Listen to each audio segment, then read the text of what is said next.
마태복음 6장 19절부터 24절 말씀입니다. 주보에 있는 내용과 조금 변경이 되었습니다. 마태복음 6장 19절부터 24절 말씀입니다.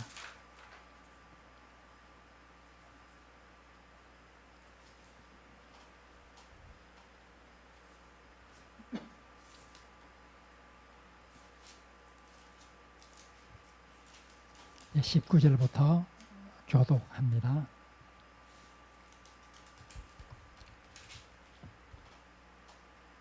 너희를 위하여 보물을 땅에 쌓아두지 말라. 거기는 좀과 동록이 해하며 도둑이 구멍을 뚫고 도둑질하느니라. 오직 너희를 위하여 보물을 하늘에 쌓아두라. 거기는 좀이나 동록이 해하지 못하며 도둑이 구멍을 뚫지도 못하고 도둑질도 못하느니라. 내 보물 있는 그곳에는 내 마음도 있느니라. 눈은 몸의 등불이니 그러므로 내 눈이 성하면 온몸이 밝을 것이요. 눈이 나쁘면 온몸이 어두울 것이니 그러므로 내게 있는 빛이 어두우면 그 어둠이 얼마나 더하겠느냐. 한 사람이 두 주인을 섬기지 못할 것이니 혹 이를 미워하고 저를 사랑하거나 혹 이를 중히 여기고 저를 경히 여김이라. 너희가 하나님과 재물을 겸하여 섬기지 못하느니라. 네, 아멘. 네, 우리 주보에는 이 요한복음 4장 1절부터 6절까지로 이렇게 되어 있습니다. 원래 요한복음 4장에 나오는 사마리아인의 여인과의 대화를 통해서 이 사마리아 여인의 신앙이 어떻게 발전되는지 거기에 관해서 초점을 두고 연구를 하려고 하였습니다. 사마리아인이 예수님을 처음에는 한 유대인 남자로 보았다가 점점 예수님에 대한 인식이 변화해서 메시아로 고백을 하고 메시아로 고백을 했을 때에는 물동이를 버려두고 바로 온 동네에 가서 여인들에게 예수 그리스도를 증거하는 이런 사마리아 여인의 모습을 통해서 우리의 신앙이 성숙해지고 또 성숙해진 우리의 신앙은 결국은 복음의 증거자로 활동을 하는 이런 과정을 살펴보려고 하였습니다.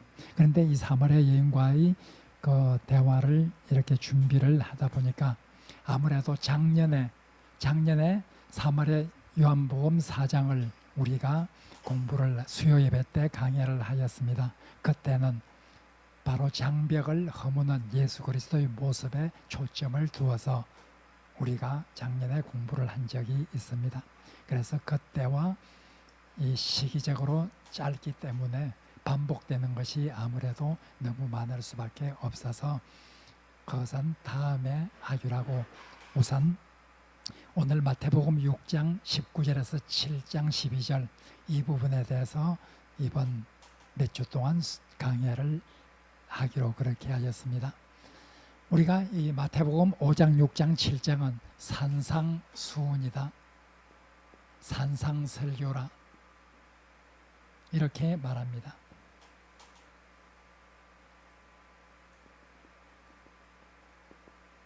이 설교가 너무나 귀한 주옥과 같은 그런 보배로운 말씀이 담겨 있어서 산상보훈 혹은 산상수훈 그렇게 말을 하죠. 자, 우리가 지금까지 산상수훈에 대해서 몇 번 공부를 하였습니다. 부분적으로 공부를 하였죠. 산상설교는 5장 3절부터 예수님의 설교가 시작되는데 5장 3절부터 16절까지가 서론 부분이 됩니다. 그리고 5장 17절부터 5장 20절까지가 이젠 이 주제의 제시. 지금 이 산상설교를 통해서 말씀하시려고 하는 요지가 무엇인가를 예수님께서 설명해 주십니다. 이 주제의 제시 부분에서 예수님께서 주제로 말씀하시는 것은 5장 20절에 잘 드러나죠. 너희 의가 서기관과 바리새인보다 더 낫지 아니하면 결단코 천국에 들어가지 못한다. 천국에 들어가기 위해서는 너희 의가 서기관보다도 바리새인보다도 더 나아야 천국의 백성이 될 수 있다. 서기관과 바리새인과 같은 그런 의의 수준 가지고는 천국의 백성이 될 수가 없다. 이것이 바로 주제입니다. 즉 한마디로 말해서 더 나은 의, 서기관과 바리새인보다 더 나은 의를 소유해야 하늘의 백성이 된다.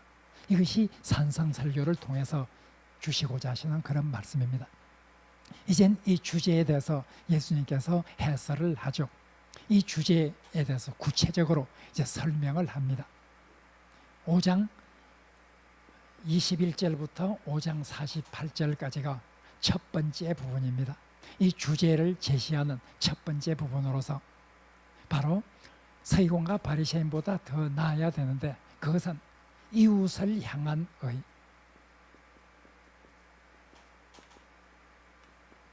이웃을 향해서 너희들은 서기관과 바리새인과 달라야 한다. 여기에 대해서 말하고 있습니다. 여기에 대해서는 예수님께서 6개의 주제를 가지고 설명을 하죠. 하나는 살인, 하나는 간음, 또 하나는 이혼, 또 하나는 맹세, 또 하나는 보복, 또 하나는 원수사랑. 이 6가지 항목에 대해서 너희 의는 바리새인보다 더 나아야 된다, 서기관보다 더 나아야 된다 하는 것을 말씀을 하셨습니다. 여기에서 예수님께서 너희는 이렇게 들었지만은 나는 너희들에게 말한다, 이런 형식으로 다 구성이 됩니다. 너희는 살인하지 말라 이렇게 배웠지만은 나는 너희들에게 말한다. 누구든지 형제를 보고 바로 미워하거나 노하는 자마다 이미 그 마음에 살인을 하였다. 예수님은 서기관과 바리새인들이 말하는 그런 정도의 의를 가지고는 되지 않는다. 나는 바로 새로운 차원의 의를 소유해야 된다고 하는 이것을 너희에게 말한다 하고 살인, 간음, 이혼, 맹세, 보복, 원수사랑 이런 데 관해서 말씀을 하였습니다. 그리고 6장 1절부터 18절까지는 이제 하나님을 향한 의, 하나님을 향해서도 서기관과 바리새인과 같은 이런 정도의 의를 가지고는 하늘의 백성이 되지 못한다. 예수님께서 여기에서 3가지 덕목을 들죠. 하나는 구제, 하나는 기도, 하나는 금식. 그 당시 하나님을 향한 경건한 덕목이라고 말하는 3대 덕목, 이것을 가지고 바로 서기관들과 바리새인들은 사람에게 보이기 위해서 그렇게 하지만 너희들은 그렇게 해서는 안 된다. 은밀한 곳에서 하라. 은밀히 보시는 네 아버지께서 갚으실 것이다. 예수님께서는 바로 구제, 기도, 금식의 3가지 덕목을 통해서 바리새인과 서기관처럼 그런 정도의 의를 가지고는 하늘의 백성이 될 수 없다 하는 것을 말씀을 했습니다. 우리가 5장 21절부터 28절까지 여기에 관해서 우리가 산상설교 지금까지 쭉 공부를 해왔습니다. 여기에 관해서는 설교를 통해서 계속 말씀해왔고 이 부분도 우리가 공부를 했고 또 이 부분은 이웃을 향한 더 나은 의 이런 제목으로 몇 주간 동안 우리가 강의를 하였습니다. 그리고 오래되지 않았죠. 이 부분은 바로 얼마 전에 우리가 하나님을 향한 의 해가지고 얼마 전에 이 6장 1절부터 18절에 대해서 강의를 하였습니다. 지금까지 우리가 산상설교 여기까지는 공부를 하였습니다. 이제 더 나은 의를 설명하는 여기에서 이젠 6장 19절부터 7장 12절 자, 이 부분에서 이제 예수님은 이웃을 향한 의, 하나님을 향한 의, 그리고 이젠 다른 영역에서 여기에서 말하지 않는 그런 어떤 주제에 관해서 서기관과 바리새인보다 더 나아야 한다. 이것을 대해서 말하고 있습니다. 여기에 대해서는 삶의 다른 영역에서의 더 나은 의, 여기에 대해서 말을 하고 있습니다. 여기에는 이젠 오늘부터 몇 주 동안 볼 6장 19절부터 7장 12절, 여기에서는 이젠 이웃을 향한 의, 하나님을 향한 의, 이 주제에 들어가지는 않지만은 너무나 중요한 이런 부분, 우리가 서기관과 바리새인보다 더 나아야 된다고 하는 그런 부분에 대해서 말을 하고 있습니다. 이젠 오늘부터 바로 이 부분에 대해서 우리가 공부를 하게 될 것입니다. 삶의 다른 영역, 지금까지 언급하지 않는 이웃을 향한 의, 하나님을 향한 의, 여기에서 다루지 않는 다른 중요한 부분에서 우리는 서기관과 바리새인보다 어떻게 더 나은 의를 소유해야 되는가 하는 데 대해서 말하고 있습니다. 그 중에서 이제 가장 먼저 말하고 있는 것이 6장 19절부터 24절까지, 여기에서 재물에 관한 태도, 재물에 관한 태도에 관해서 말하고 있습니다. 자, 오늘 저녁에 우리가 공부할 것은 예수님은 재물에 관해서 어떻게 말씀하고 있는가, 서기관과 바리새인들이 가지고 있는 그런 정도의 의가 아니라 예수님께서는 새로운 차원의 천국 백성이 가져야 될 재물에 관한 바른 태도에 관해서 말하고 있습니다. 산상설교는 우리가 마태복음 5장, 6장, 7장은 산상수훈, 산상보훈이라고 말할 정도로 우리 기독교 역사상 가장 영향을 많이 그리스도인들에게 끼친 그런 본문이죠. 옛날 말씀을 드렸던 것처럼 바로 초대 교회에서부터 지금까지 성경의 어떤 부분이 그리스도인들에게 가장 많이 읽혀져 왔고 가장 큰 영향을 주어 왔는가, 그것을 어떤 학자들은 조사를 했죠. 조사를 했는데 그 조사에 의하면 성경 중에서 그리스도인들에게 가장 많이 읽혀지고 가장 큰 영향을 주어 온 것은 바로 마태복음 5장, 6장, 7장 산상설교였다, 이렇게 결론을 내고 있습니다.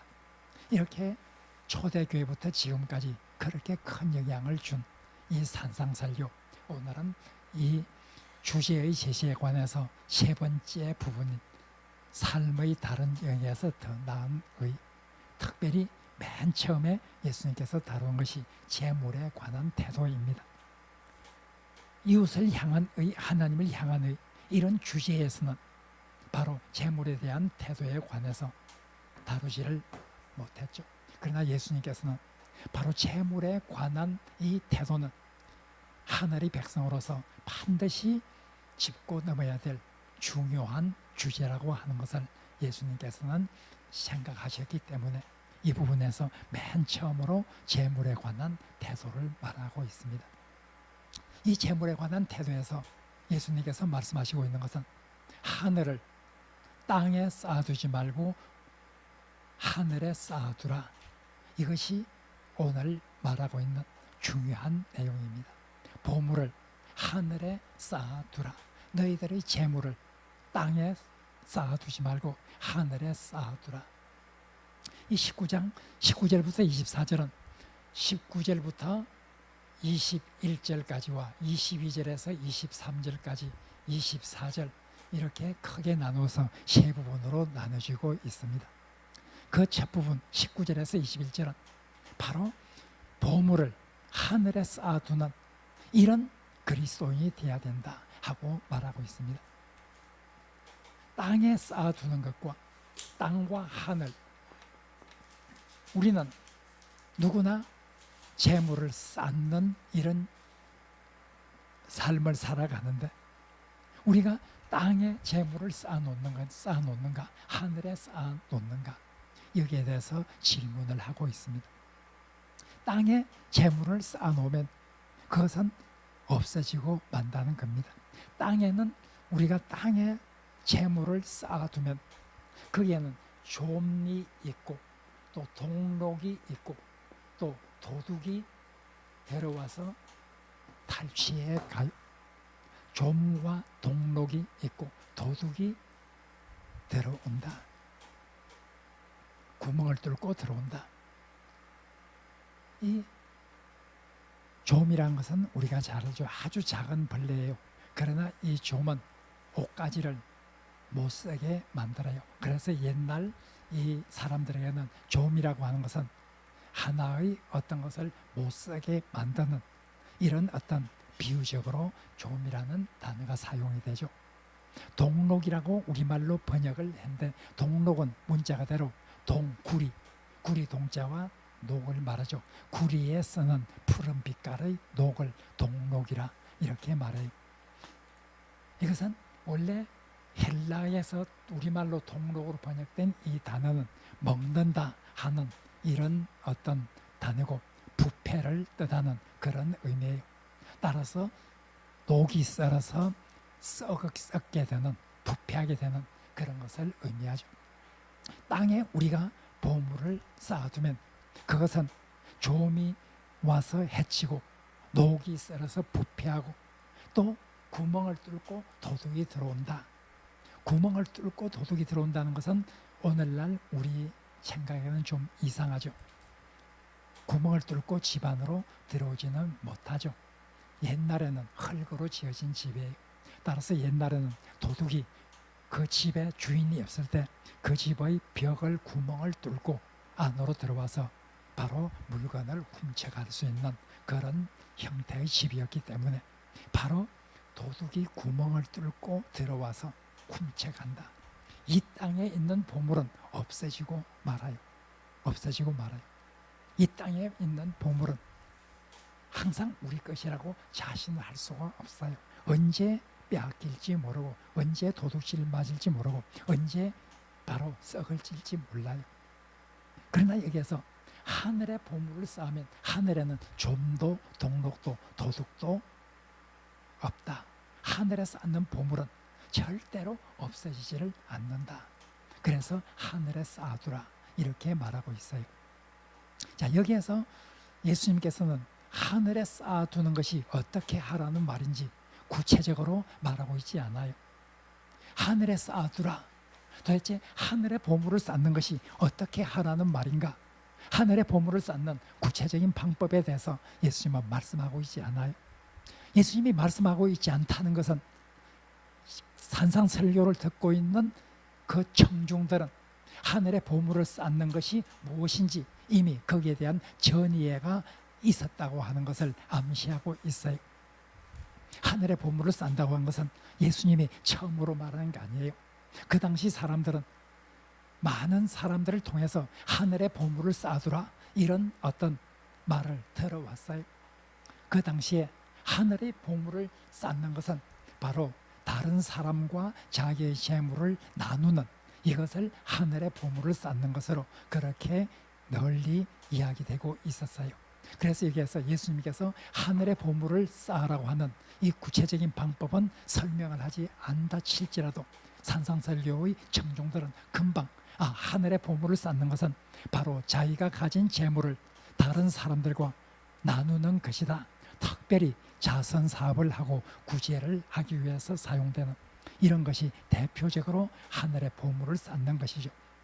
그리고 그 당시 사람들은 그런 자선 사업을 하고 구제를 하는 그런 어떤 것들은 바로 하늘에 쌓여져서 마침내 하나님이 심판하실 때 마지막으로 그 사람에게 보상으로 돌아오게 된다. 이런 인식이 많이 퍼져 있었어요. 하늘의 보물을 쌓는 것은 바로 자기의 재물을 선한 일에 사용하는 이것을 가리킨다고 하는 것은 청중들이 이미 잘 알고 있어요. 예수님은 바로 그렇게 하늘의 보물을 쌓아두라 이렇게 말을 하고 있죠. 우리 그리스도인들은 재물을 자기를 위해서 계속해서 쌓아둬서는 안 된다.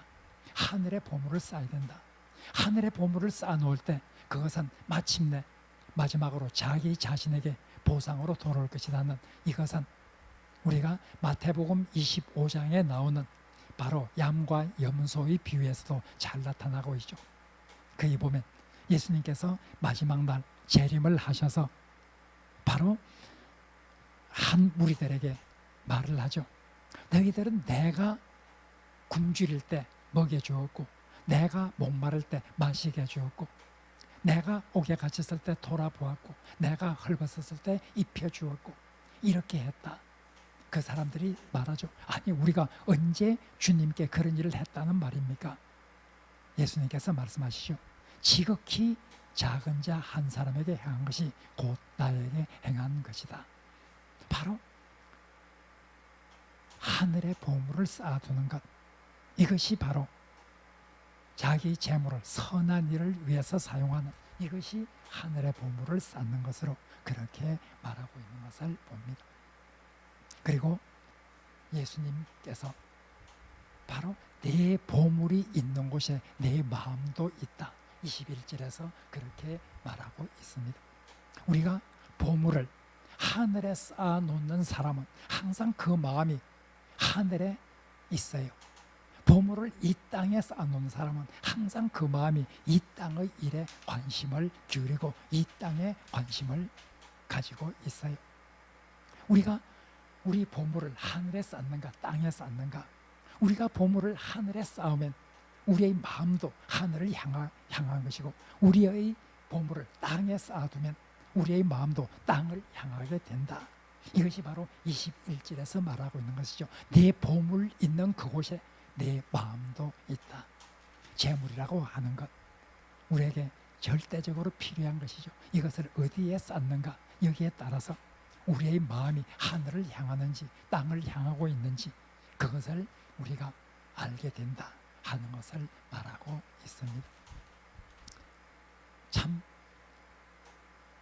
예수님께서 이렇게 보물을 하늘에 쌓아두라. 그리고 22절에서 23절은 다시 다른 비유를 통해서 말씀을 하고 있습니다.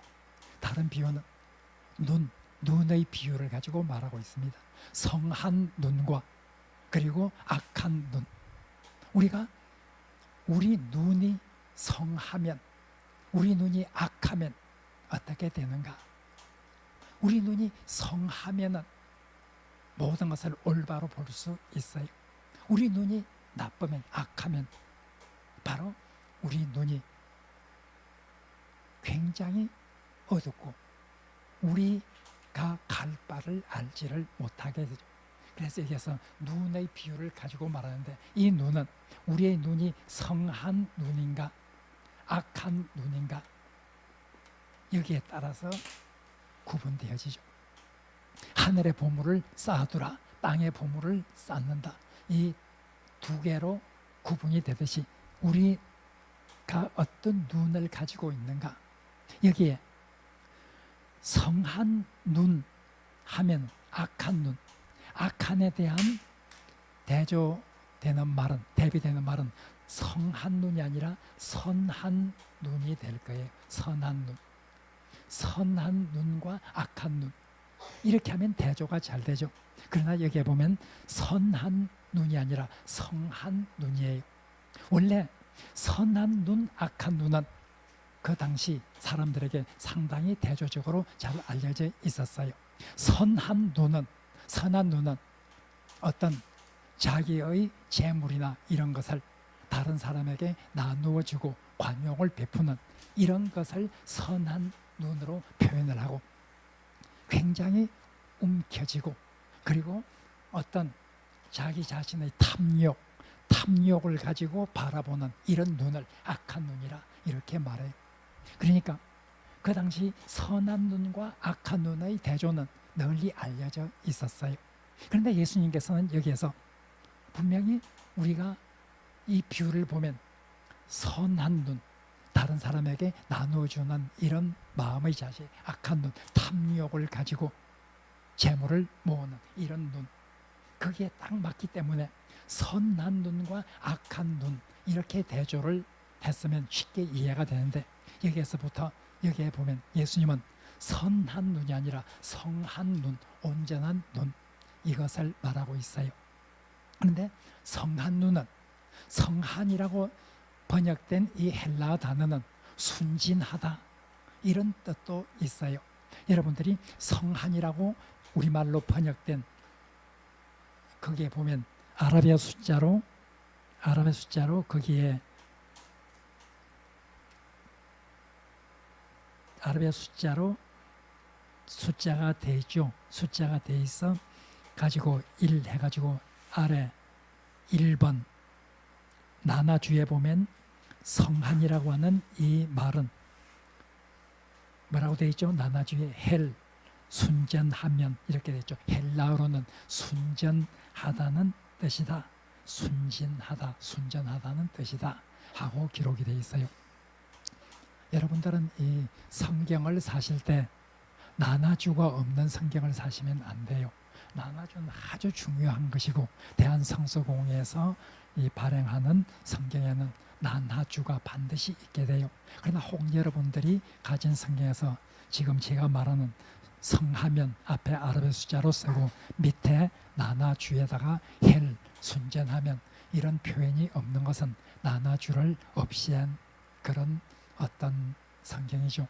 그런 성경은 사실 안 돼요. 좋은 성경이 아니에요. 우리 신학생들에는 그런 것을 가지고 다니면 제가 그 성경 다른 사람 주고 반드시 나눠주 있는 것을 사라 이렇게 말하는데 우리 교인들에게는 그렇게는 말하지 못하겠어요. 가지고 다니세요. 그런데 기회 있으면 나눠주 있는 성경을 사시도록 하세요. 일단 이 나눠주에 보면 이 성한이란 말은 순전하다 하는 뜻이기 때문에 거기에는 선하다 하는 뜻이 포함되어 있어요.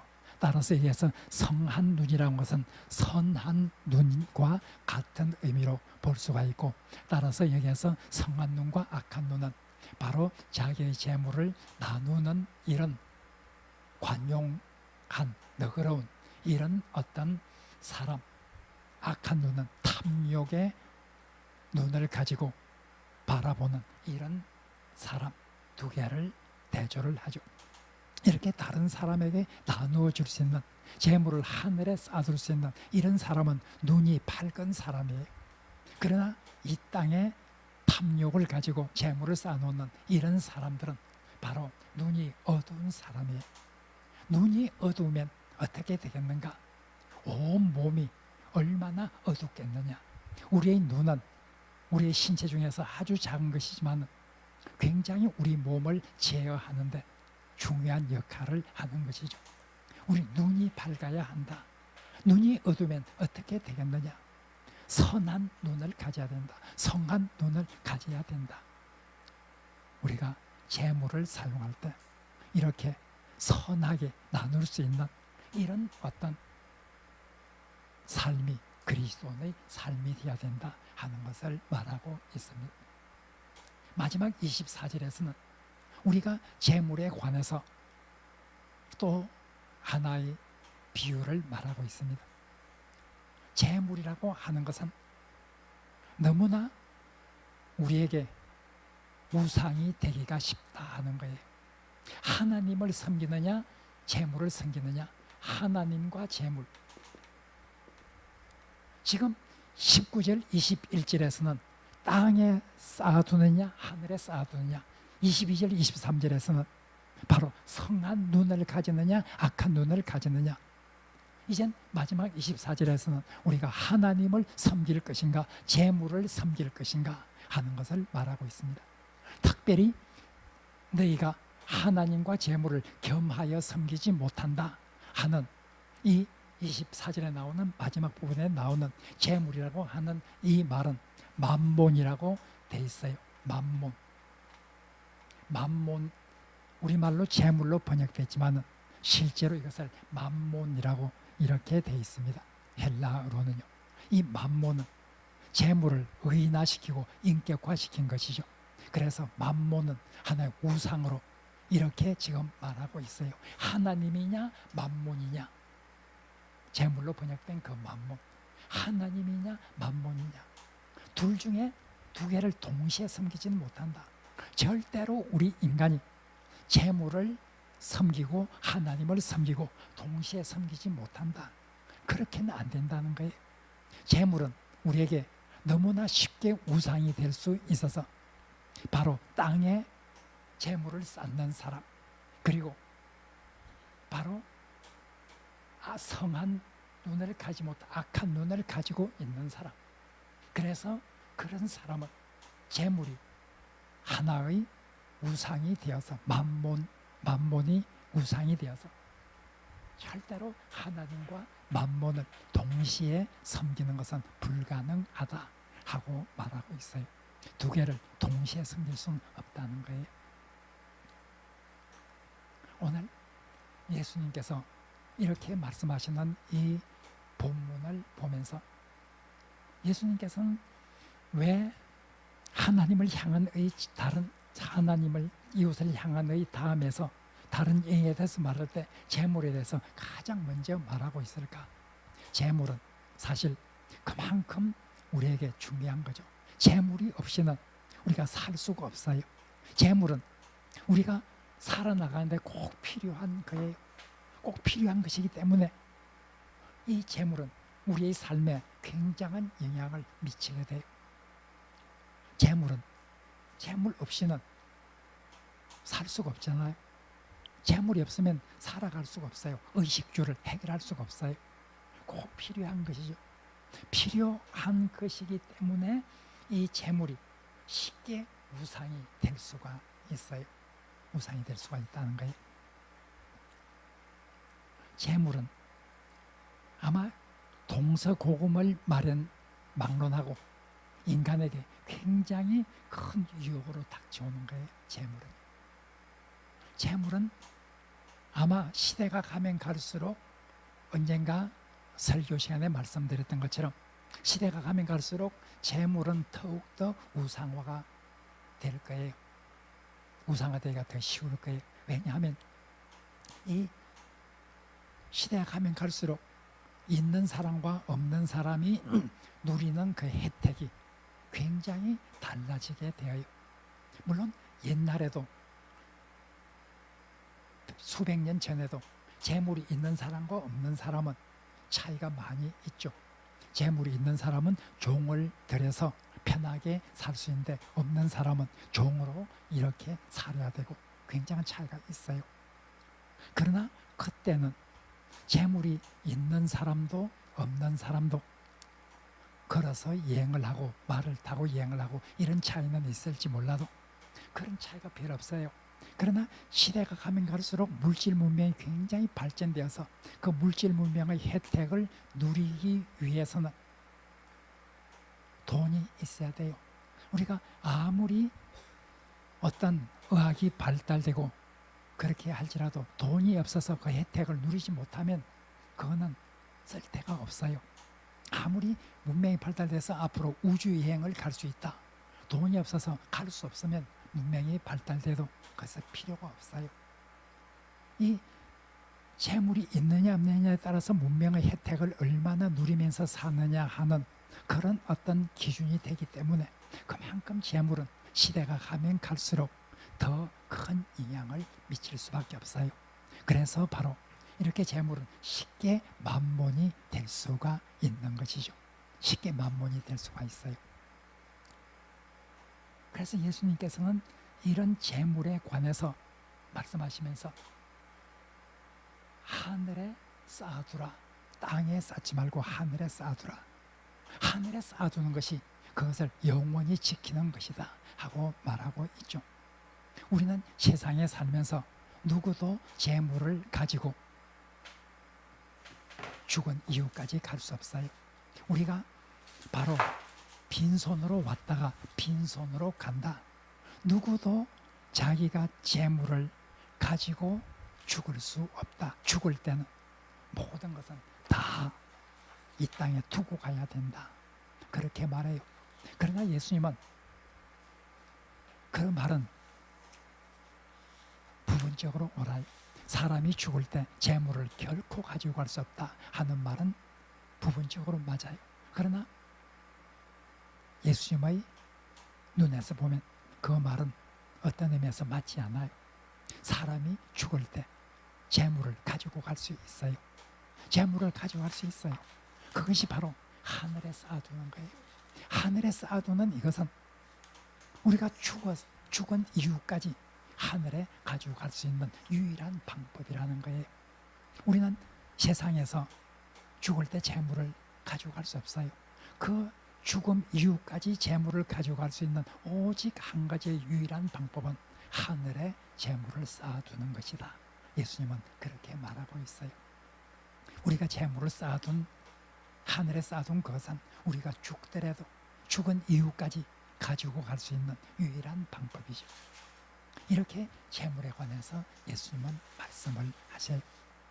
그리고 예수님께서 이 재물에 관한 이런 것은 나누어라, 이런 교훈은 흔히 사람들이 생각할 때 저 예수님의 교훈은 부자들을 향하는 교훈이다, 이렇게 생각해요. 재물을 나누라고 하면 가난한 사람은 나눌 재물도 없는데, 이렇게 이 항상 나누라고 하는, 구제하라고 하는, 자선하라고 하는 이런 것은 부자들을 향한 교훈일 것이다, 이렇게 그냥 생각을 해버려요. 그러나 그것도 옳지 않아요. 왜냐하면 예수님이 지금 너희는 보물을 하늘에 쌓아두라, 너희, 지금 예수님께서 이 산상설교 누구를 향해서 지금 말씀을 하시고 계시는가? 산상설교 5장 1절에서 2절은 예수님은 누구에게 이 말씀을 전하고 있는가 하는 것이 나와요. 여기에서 말하는 너희가 누구인가? 여기에 보면 예수님께서 산에 올라가 앉으시니 제자들이 나아온지라 예수님께서 입을 열어 가르쳐 가라사대.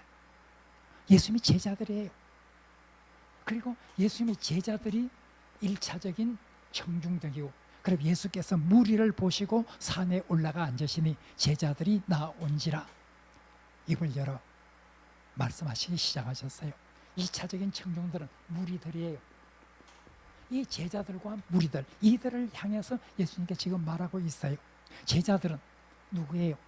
아주 보잘것없는 어부 출신들, 그것도 그들이 예수님을 따를 때 모든 것을 버려두고 예수님을 따랐어요. 이 제자들은 아주 가난한 사람들이에요. 예수님은 부자들이 아니에요. 이 무리들은 누군가? 4장에 보면 예수님께 나온 무리들은 누군가? 그것은 각종 병에 걸려서 도저히 나을 수 없는 이런 사람들을 데리고 예수님께로 찾아온 사람들, 이 사람들이 무리들이에요. 이 무리들은 병든 자를 데리고 온 사람들이에요. 그 당시 여기 예수님께 병든 자를 데리고 왔으면 감기 걸린 사람, 어떤 위장이 약해서 배탈 난 사람, 이런 사람들을 데리고 온 거 아니에요. 예수님께 그 환자들을 데리고 예수님께 고침을 받기 위해서 멀리까지 온 사람들, 이 사람은 세상의 의원들에게는 이미 이젠 더 이상 고침을 받지 못해서 포기를 한 이런 환자들을 데리고 예수님께 찾아왔어요. 그런 환자가 집안에 있다고 한 것은 고대 세계에서 그 집안은 경제적 파탄이 일어났다는 거예요. 그런 환자가 집에 있으면 그 집안은 경제적 파탄이 일어나게 돼 있어요. 가난한 사람들이에요. 예수님은 이런 사람들을 향해서 지금 산상설교를 하고 있고, 이런 사람들에게 예수님께서 지금 재물에 관한 이 교훈을 주고 있어요. 예수님께서 결코 부자에게만 말하고 있는 것은 아니에요. 나누는 삶을 산다고 하는 것은 꼭 부자여야 하는 것 아니에요. 아무리 가난해도 나눠줄 수 없는 사람은 세상에 아무도 없어요. 제가 산상설교 책에도 썼어요. 성경의 관점에서 보면 아무리 가난하다 할지라도 다른 사람에게 아무것도 나눠줄 수 없을 정도로 가난한 사람은 아무도 없다. 무엇인가 나눠줄 수 있어요. 꼭 입을 것이 아니라 먹을 것이 아니라 할지라도 미소를 통해서라도 그들에게 나눠줄 수 있고, 자기의 어떤 선행을 통해서 나눠줄 수 있고, 무엇인가 나눠줄 수 있어요. 나눠줄 수 없는 사람은 아무도 없어요. 지금 자선에 대한 교훈, 재물에 대한 이런 교훈을, 이것은 부자들을 향해서만 하는 것이다, 그렇게 생각해서는 안 돼요. 나는 가난하기 때문에 나는 이런 나눔에 대한 이런 어떤 교훈은 나와는 상관이 없다, 이렇게 생각하는 것은 성경의 정신이 아니에요. 예수님께서 마지막 날 마태복음 25장에서 그 양의 반열로 선 사람들에게 너희들이 내가 굶주릴 때 먹여주었고 목마를 때 마시게 해주었고 배고플 헐벗었을 때 입혀주었고 옥에 갇혔을 때 돌보아 주었고 이 사람들이 다 부자였을까요? 거기에서 그 말을 듣고 예수님의 칭찬을 듣고 천국의 백성으로 이젠 그렇게 선언을 받은 그 사람들은 다 부자였을까요? 결코 그렇지 않아요. 오히려 예수님께서 부자는 천국에 들어가기가 바로 약대가 바늘귀로 간 것보다 어렵다 말씀하셨어요. 거기에 있는 예수님의 칭찬을 들은 사람, 그 사람들이 다 부자였다. 그렇게 생각할 수가 없어요. 바로 우리가 이 나눔에 관한 이 예수님의 교훈, 하늘의 보물을 쌓으라고 하는 이 교훈은 결코 부자를 향해서만 하는 교훈이 아니라 가난하거나 부자거나 세상의 모든 사람은 누구나 다 이 교훈을 들을 그런 대상으로 말씀을 하시고 있다는 것을 우리가 기억해야 될 필요가 있습니다. 오늘도 이 본문 말씀을 우리가 생각하면서 정말 우리는 우리의 재물을 죽음 이후에도 우리의 재물을 가지고 갈 수 있는 이런 사람으로서 보물을 하늘에 쌓아두는 이런 어떤 그리스도인이 되도록 우리가 다시 한번 깊이 생각하고 결단하는 그런 시간이 되었으면 좋겠습니다. 한 2분 동안 우리 말씀을 생각하면서 함께 기도하겠습니다.